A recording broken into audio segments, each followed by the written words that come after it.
चामा चामा चमकेलू मछारी तालावा हो पोखरावा का तू चमकबुए मछली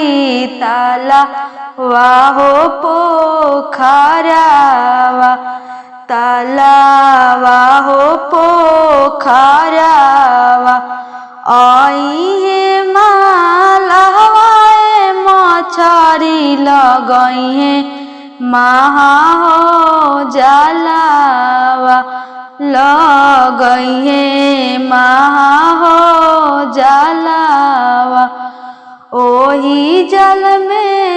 फसबुए मछली होई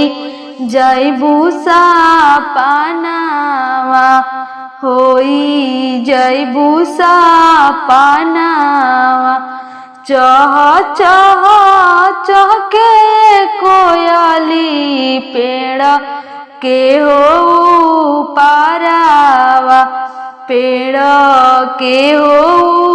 पारावा का तू चहकबुए कोयली पेड़ के हो पारावा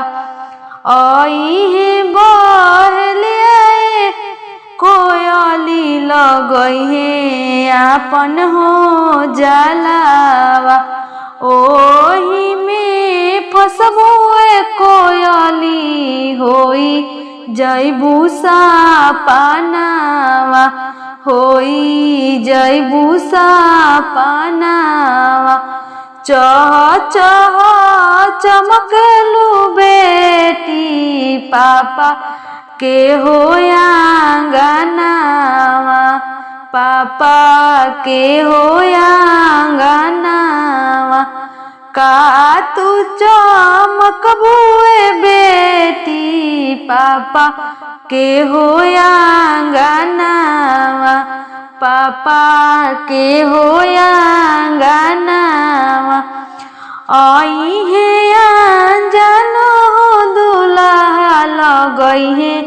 मांगे से नूरावा लगई है मांगे से नूरावा लगते से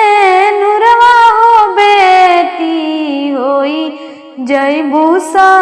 सापनावा हरे होई जैबू सा